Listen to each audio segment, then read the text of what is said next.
얼굴이 못생긴 아가씨와 예쁘게 생긴 아가씨가 이제 동네 근처에 있는 이 쇼핑몰에 같이 가게 되었습니다.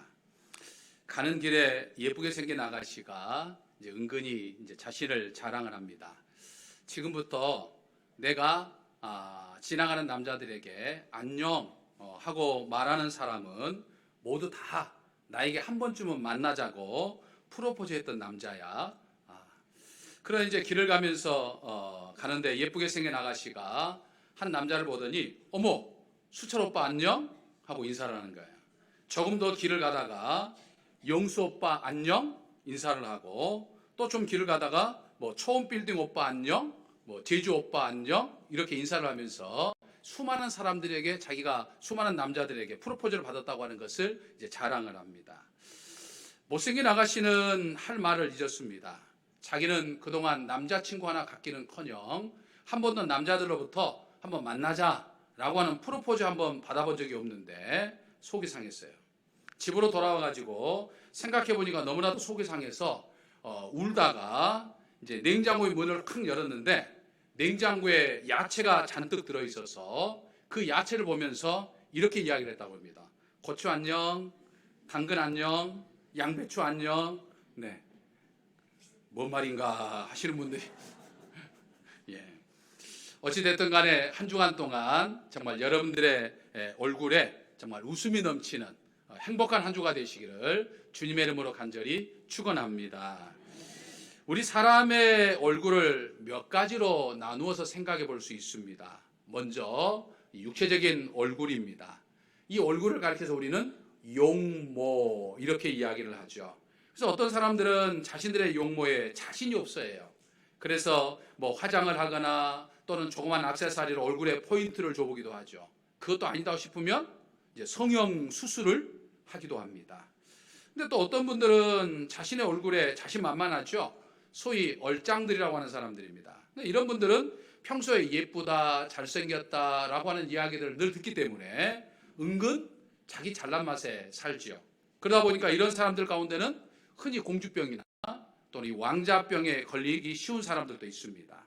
아무튼 얼짱이 되었든지 또는 얼짱이 아니든지 우리는 늘 다른 사람과 서로 상호 관계를 맺으며 살아가는 사람들이기 때문에 오늘 우리들에게 있어서 이 자신의 용모, 내 얼굴이 반듯하게 보이는 것은 참 중요한 요소로 등장을 합니다. 또 다음으로 우리가 생각해 볼 수 있는 얼굴은 이 정신적인 얼굴이죠. 우리는 이걸 가리켜 흔히 표정이라고 이야기를 합니다. 흔히 사람의 마음의 상태가 얼굴에 그대로 드러나게 되는데 그것을 우리는 가리켜서 표정이라고 이야기하죠. 그래서 참 표정이 밝다, 표정이 어둡다 뭐 이런 이야기들을 하죠. 사실 사람에게 있어서 용모보다는 이 표정이 더 중요합니다. 사람을 처음 만날 때 대부분의 사람들은 그 사람의 얼굴, 생김새, 이 용모에 관심을 갖죠. 하지만 이제 조금 지나고 좀 가까워지다 보면 그 사람의 용모보다는 그 사람의 얼굴 표정에 더 관심을, 더 마음이 끌리는 것들을 보게 됩니다. 그래서 사람의 표정을 보면 그 사람의 성격을 어느 정도 좀 파악할 수 있는 것이죠. 그가 평소 부드러운 사람인지 아니면 거친 사람인지 그 사람의 표정을 보면 어느 정도 알 수 있다는 이야기죠. 그래서 이 사람의 얼굴 표정이라고 하는 것은 다른 사람들에게도 적지 않은 영향을 끼치게 되는 것들을 보게 되죠. 밝은 얼굴 표정을 가지고 있는 사람은 더불어 다른 사람의 어떤 마음과 기분을 좀 편안하게 해주고 또 좋게 해줍니다. 하지만 어두운 표정이나 또는 뭐 어떤 화난 표정, 온갖 세상의 근심 걱정은 다 가지고 있는 듯한 그런 표정을 가지고 있으면 왠지 다른 사람들의 마음도 불편하게 만들고 심지어는 기분 나쁘게 하는 경우들도 없잖아 있죠. 그래서 다른 사람의 얼굴 표정을 보면서 기분 나빠하는 사람들도 있습니다.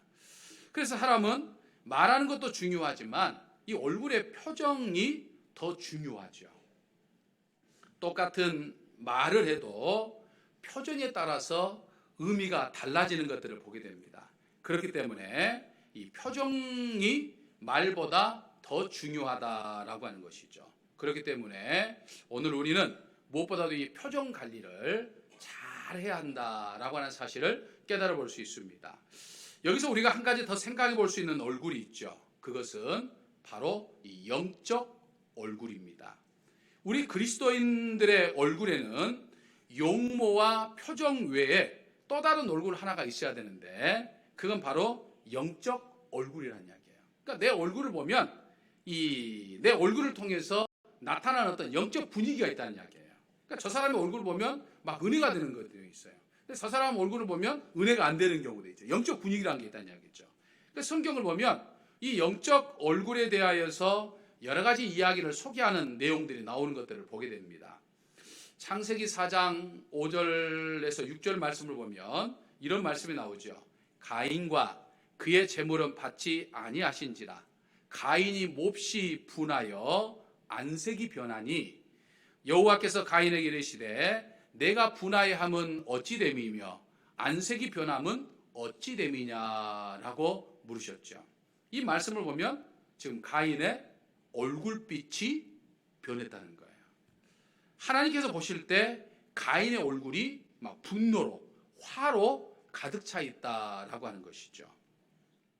또 출애굽기 34장 29절 30절 말씀을 보면 또 이런 말씀이 있습니다. 모세가 그 증거의 두 판을 자기 손에 들고 시내산에서 내려오니 그 산에서 내려올 때 모세는 자기가 여호와와 말하였으므로 얼굴 피부에 광채가 나나 깨닫지 못하였더라. 아론과 온 이스라엘 자손이 모세를 볼 때 모세의 얼굴 꺼풀에 광채가 남을 보고 그에게 가까이 하기를 두려워하니라고 말합니다. 이 말씀을 보면 모세의 얼굴도 지금 달라졌다는 거예요. 근데 지금 모세의 얼굴을 보고 사람들이 두려워했다는 이야기는 말 그대로 우리가 막 두렵고 어쩔 줄 모르는 그런 것이 아니고 너무나 얼굴이 천사의 얼굴처럼 환하게 바뀌었기 때문에 가까이 말을 감히 걸기가 어려웠다는 그런 어떤 그 내용입니다. 가인의 얼굴과는 달리 모세의 얼굴은 막 광채가 났다는 거죠. 이 두 가지 예를 보면 가인이나 모세의 얼굴이 달라졌는데 용모가 달라졌던 게 아니에요. 단순히 어떤 표정이 좀 바뀌었다 이런 것도 아닙니다. 영적 얼굴이 되었다라고 하는 것이죠. 근데 가인의 경우에는 그 얼굴에 영적인 그늘이 드리워진 것이고 모세의 경우에는 영적인 광채가 나타난 것입니다. 이런 변화는 하나님과의 관계에서 일어났습니다. 가인이 하나님의 뜻을 저버리고 하나님께부터 멀어져 가면서부터 그의 얼굴에 영적 어두운 그늘이 짙어지기 시작을 한 거죠. 동생 아벨을 죽이고 나자 영적 어둠이 그 얼굴을 완전히 덮어버렸습니다. 그러나 모세는 40일 동안 하나님과 함께 있었습니다. 하나님과 가장 가까이 있는 그런 삶을 살았어요. 그로 인해서 모세의 얼굴이 누구라도 쉽게 알아차릴 수 있을 정도로 그의 얼굴이 영적 광채가 빛났다라고 하는 거예요. 여러분, 오늘 본문에 등장하는 이 스데반 집사의 얼굴도 변했다라고 하는 것을 우리들에게 이야기합니다. 근데 스데반 집사의 얼굴은 단순히 어떤 용모가 변했거나 표정이 변한 것이 아니라 그의 얼굴이 이 영적인 얼굴로 변했다라고 하는 것을 우리들에게 말해주고 있어요. 예수 그리스도에 대하여서 증거하는 스데반을 이제 유대인들이 산헤드린 공회에 고소해가지고 지금 이제 스데반 집사가 공회에 끌려 나왔는데 끌려 나왔을 때 스데반의 얼굴이 천사와도 같았다. 이렇게 성경은 우리들에게 말씀하고 있습니다. 다시 말하면 이 스데반 얼굴이 영적 얼굴로 광채가 났다는 거예요. 무엇을 의미합니까? 왜 스데반 얼굴이 천사의 얼굴같이 보였을까요? 그것은 그의 얼굴이 고난 중에 빛난 얼굴이었기 때문이었다라고 하는 거죠. 오늘 본문 8절을 보면 스데반이 은혜와 권능이 충만하여 큰 기사와 표적을 민간에 행하니라고 말합니다. 스데반은 초대 예루살렘 교회가 세웠던 7 집사 가운데 한 사람이었죠. 예루살렘 교회 구제를 위해서 하나님의 일을 위해서 뽑았던 7 집사 중에 한 사람이었습니다. 근데 그런 그가 복음을 전하면서 막 큰 기적과 표적을 행하였다는 거예요. 당연히 거센 박해에 직면하게 되었습니다. 많은 사람들이 스데반이 복음을 증거하는 것, 예수님을 증거하는 것에 대해서 의의를 제기했습니다. 그리고 논리적으로 반박하려고 했죠. 하지만 10절 말씀을 보면 스데반이 지혜와 성령으로 말함을 그들이 능히 당하지 못하여 라고 말을 합니다. 그들이 스데반이 예수님에 관한 이야기를 한 것을 논리적으로 반발하고 막 이야기를 해보려고 했지만 도저히 스데반이 논리적으로 반박해서 이길 수 없을 정도로 어떤 성령이 충만한 지혜를 가지고 있었다라고 하는 거예요. 하지만 그들은 가만히 있지를 않았습니다. 어떻게 하면 저 스데반을 죽일까 공작을 꾸몄는데 세 가지 공작을 꾸몄다고 지금 성경 말씀을 이야기합니다. 먼저 사람들을 매수했죠. 돈을 주고 매수해가지고 스데반이 모세와 하나님을 모독했다고 지금 고소한 거예요. 그리고 당시 유대인들과 지도자들을 충동시켜가지고 충동질해가지고 스데반 집사를 지금 산헤드린 공회로 지금 잡아가겠다는 거예요. 그리고 세 번째로는 거짓 증언을 세웠다는 거예요. 그러니까 스데반은 지금 억울하게 고소를 당해가지고 지금 산헤드린 공회에 지금 나온 겁니다. 지금 스데반으로서는 정말 감당하기 어려운 순간이 지금 다가오고 있습니다. 하나님을 모독한다고 하는 것, 당시 유대교의 율법에 있어서는 최고의 형벌을 받을 수 있는 가장 엄중한 죄 가운데 하나였습니다. 예수님도 당시 종교 지도자에 의해서 고발을 당했을 때 예수님이 성전을 모독하고 하나님을 모독했다라고 하는 것으로 예수님도 정죄당했죠. 잘못하다가는 꼼짝없이 돌에 맞아 죽을 줄 모르는 위급한 상황입니다. 실제로 우리가 이 7장 말씀을 보면 스데반 집사가 하나님을 모독했다는 것으로 인해서 돌에 맞아서 유대인들이 던지는 돌에 맞아가지고 이 순교, 죽임을 당하는 이야기를 우리들에게 증언하고 있습니다. 그러니까 지금 스데반이 고소당해서 끌려간 상황은 사실 상당히 지금 긴급한 상황이에요. 상당히 지금 위급한 상황입니다. 위험천만한 상황이죠. 보통 같으면 정말 두려움에 떨 수밖에 없는, 죽임을 당할 거니까 두려움에 떨 수밖에 없는 그런 상황입니다. 우리가 가만히 있어서 그냥 병으로 죽는다든지 노안으로 죽어도 죽음에 대한 두려움을 가지고 있는데 사람에 의해서 돌에 맞아 죽을 것 같은 그런 긴급상황이 얼마나 두려울 수밖에 없는 거예요. 불안과 공포와 절망이 거세게 밀려들어온 그런 순간입니다. 그런데 놀랍게도 그런 상황 속에 있었던 스데반 집사는 두려워하지 않은 거예요. 오히려 얼굴이 어떻게 되었습니까? 천사처럼 빛났다라고 말한 거예요. 죽음 위기의 순간에도 스데반의 얼굴에는 평안이 넘쳤다라고 하는 거죠. 여러분, 오늘 하나님 앞에 예배를 드리는 그리스도인으로 살아가는 하나님의 자녀로 살아가는 오늘 내 얼굴도 바로 이와 같아야 합니다. 믿으십니까? 우리가 세상에 살면서 정말 힘들고 어려운 순간에 직면한다 할지라도 내 얼굴에는 여전히 평안을 잊지 않아야 됩니다. 눈물의 골짜기를 지나는 동안에도 우리 얼굴에는 기쁨의 흔적이 사라지지 않아야 합니다. 정말 감당기 어려운 절망의 순간에도 영적인 어떤 어둠이 나를 사로잡지 못하도록 해야 된다라고 하는 거예요. 내 얼굴에서 이 영적인 어두운 그늘을 몰아낸다라고 하는 거예요. 죽음의 그림자가 들여온 상황에서도 흔들리지 않았던 이 스데반 집사의 모습처럼 말입니다. 스데반이 죽음의 순간에도 두려워하지 않았고 오히려 천사의 얼굴처럼 빛난 것은 그 위기 순간, 그 죽음의 순간에도 주님이 나와 함께 하신다라고 하는 이 하나님에 대한, 주님에 대한 신뢰를 가지고 있었다라고 하는 것을 의미합니다. 스데반과 함께 하셨던 주님은 오늘 나와도 함께 하십니다. 여러분이 지금 어떤 상황, 어떤 환경이 있다가 지금 이 자리에 나왔든지, 여러분이 지금 어떤 마음을 가지고 이 자리에 나왔든지 예수님은 지금 여러분과 함께 하신다는 거예요. 믿으십니까? 그러니까 이걸 신뢰함으로 인해서 어떤 내가 상황에 처한다 할지라도 내 얼굴이 정말 천사의 얼굴 같기를 주님의 이름으로 간절히 축원합니다. 또 스데반 집사의 얼굴이 천사의 얼굴처럼 보였던 것은 성령으로 충만한 얼굴이었기 때문이었다 성경은 이야기합니다.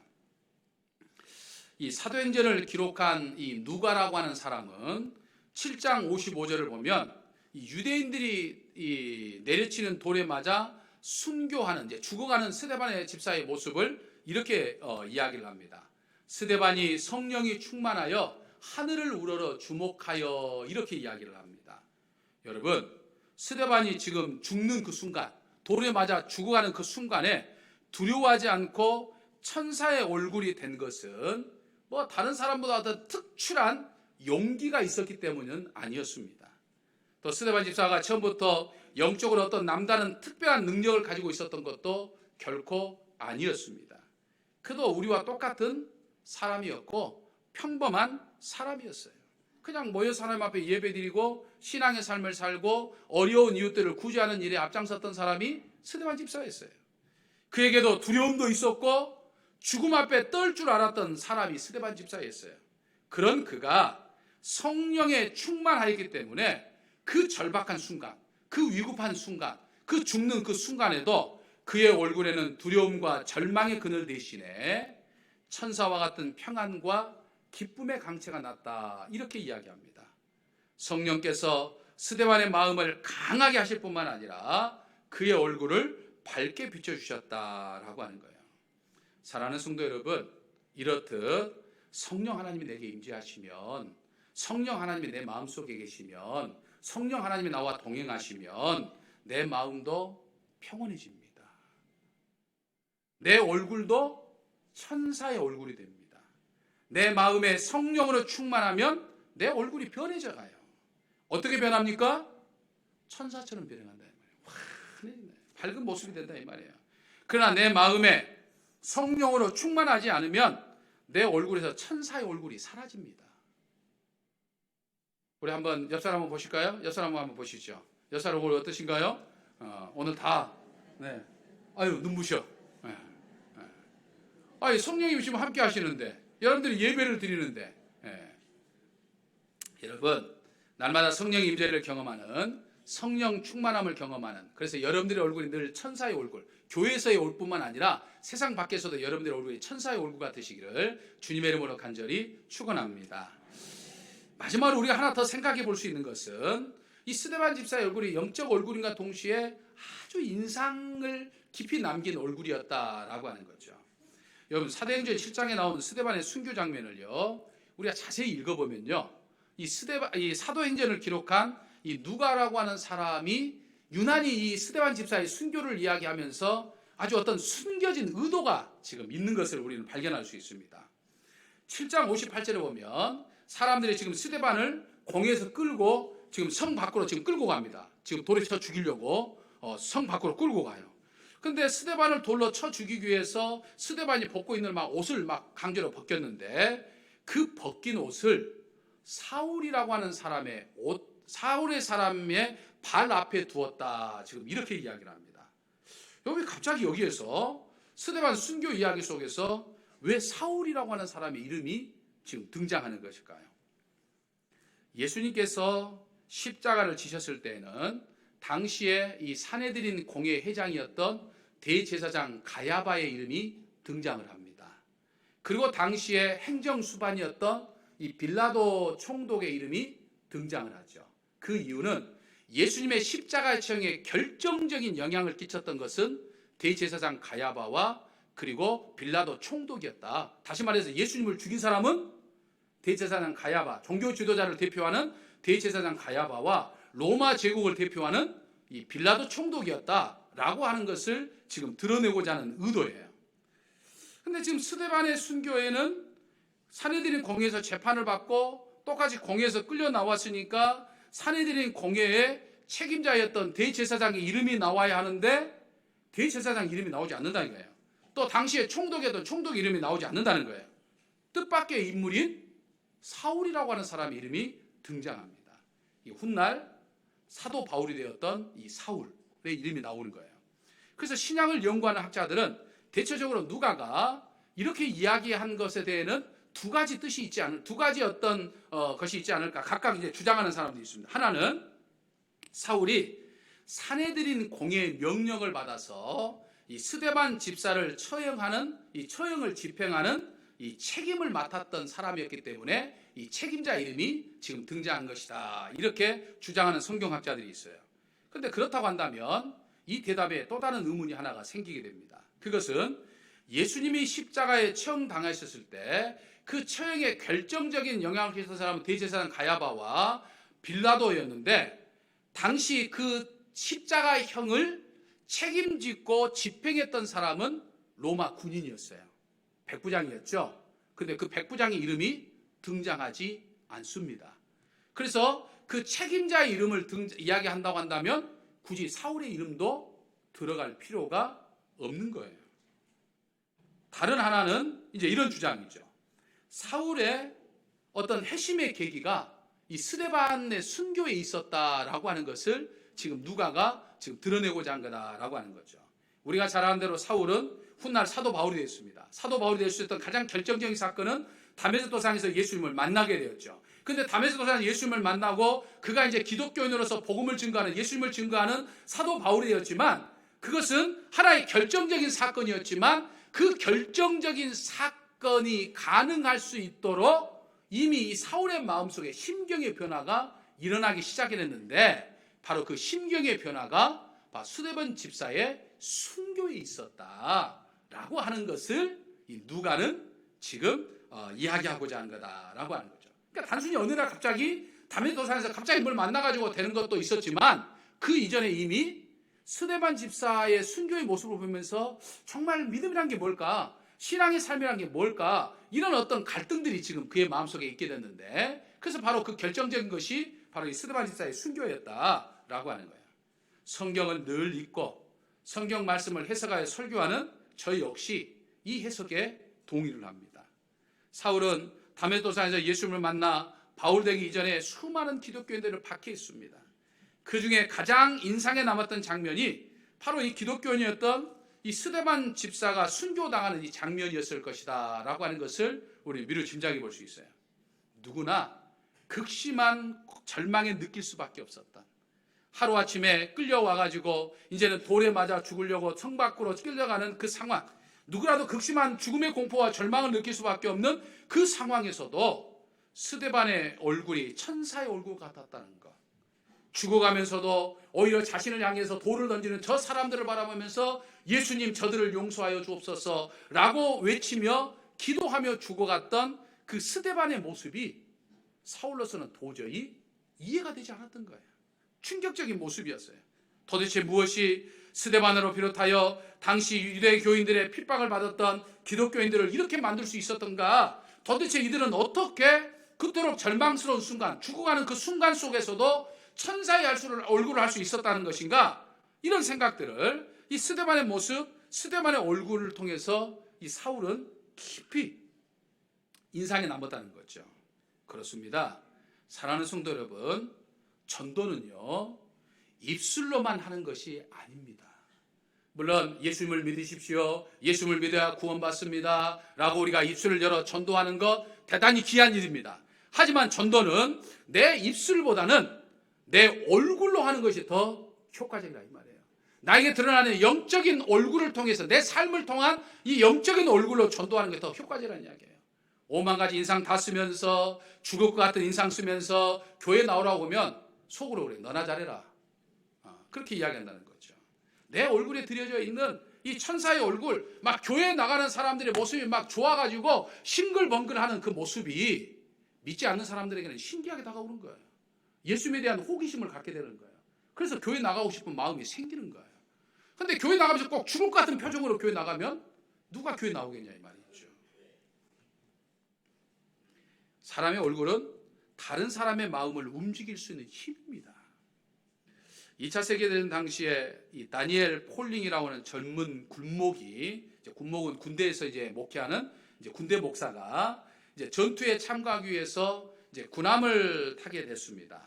떠나면서 그의 아버지에게 이렇게 부탁을 했습니다. 아버지, 제가 이제 전쟁터에 나가게 되는데 제가 살아오기를 위해 기도하기보다는 제가 전쟁터에서 어떤 상황 속에서도 제가 믿음을 잃지 않도록 저를 위해서 기도해 주십시오. 이렇게 부탁을 했어요. 하지만 이 다니엘 폴링이 탄 군함이 안타깝게도 이 전쟁터에 도착하기도 전에 이 적군의 어뢰에 맞아가지고 이 배가 침몰을 하게 되었습니다.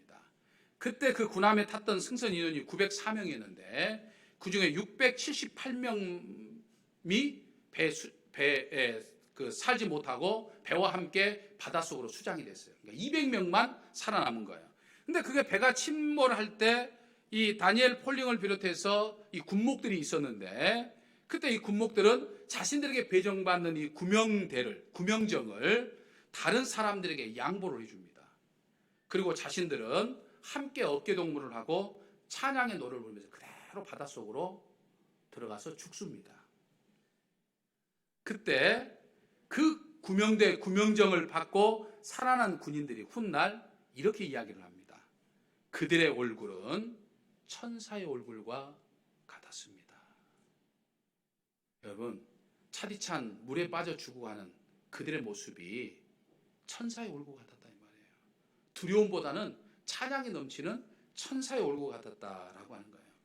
그래서 당시 살아난 사람들은 자신들에게 구명대와 구명제를 양보하고 찬양하며 죽어간 그들을 대신해서 이제 복음을 전하는 일에 나섰고 죽도록 충성했다라고 하는 그런 이야기가 있습니다. 사랑하는 성도 여러분, 오늘 하나님 전에 나와서 예배를 드리는 내 얼굴은 다른 사람들이 봤을 때 어떻게 생각할까요? 내 얼굴이 어떻게 비춰질까요? 스테반 집사처럼, 폴링이라고 하는 젊은 군목처럼 정말 천사의 얼굴로 비춰질까요? 아니면 교회에 나오면서도 뭔가 근심이 가득하고, 그리고 뭔가 정말 힘들어하는, 정말 우울하고 정말 울 것 같은 그런 표정으로 비춰질까요? 세상 모든 근심을 다 지고 가는 듯한, 그래서 도저히 좀 가까이 하기는 좀 어려운, 아니면 뭐가 저렇게 교회 가면서 화가 났는지 얼굴이 그냥 화가 잔뜩 막 시뻘겋게 달라오라가지고 저렇게 화가 잔뜩 난 그런 얼굴로 내 얼굴이 비춰지는지요. 우리는 생각해 봐야 합니다. 여러분, 내 얼굴에는요 여러 가지 의미가 있어요. 여러 가지 의미가 나타나 있습니다. 그러니까 여러분들의 얼굴이, 나와 만나는 성도들이 지금 어떤 표정으로 나를 바라볼까, 어떤 표정, 내 얼굴이 어떤 표정일까, 이런 것들을 우리는 늘 생각하면서 하루하루 살아야 합니다. 영적인 얼굴이야말로 가장 인상 깊게 남는 얼굴입니다. 그래서 오늘 주일 예배를 드리고 돌아가는 우리 사랑하는 성도 여러분들의 얼굴이 정말 스데반 집사처럼 환한 얼굴이 되었으면 좋겠습니다. 웃음이 넘치는 얼굴이 되었으면 좋겠습니다. 그래서 나와 만나는 사람들에게 평안함을 줄 수 있는, 행복을 줄 수 있는, 기쁨을 줄 수 있는, 편안을 줄 수 있는 저와 그리고 사랑하는 성도 여러분 되시기를 주님의 이름으로 간절히 축원합니다. 사랑의 아버지 하나님, 저희의 얼굴도 스데반 집사처럼 주님의 얼굴을 담기를 원합니다. 모든 사람에게 주의 사랑을 드러낼 수 있고, 심지어 내 얼굴로 전도까지 할 수 있는 그런 영적 얼굴이 되기를 원합니다. 날마다 하나님과의 영적 교제를 통해서 때로는 세상살이가 힘들고 어렵지만, 또 내 삶을, 내 마음을 무겁게 하는 짐들도 있지만은, 그럼에도 불구하고 정말 주님이 나와 함께 하신다고 하는 그 분명한 사실을 가지고서 모든 걸 주님께 맡기고 정말 편안한 그런 얼굴로, 또 천사의 같이 얼굴로, 그래서 모든 사람들의 마음을 편안하게 해줄 수 있는 그런 얼굴로 살게 하여 주시옵소서. 믿사옵고 예수님의 이름으로 기도하옵나이다. 아멘.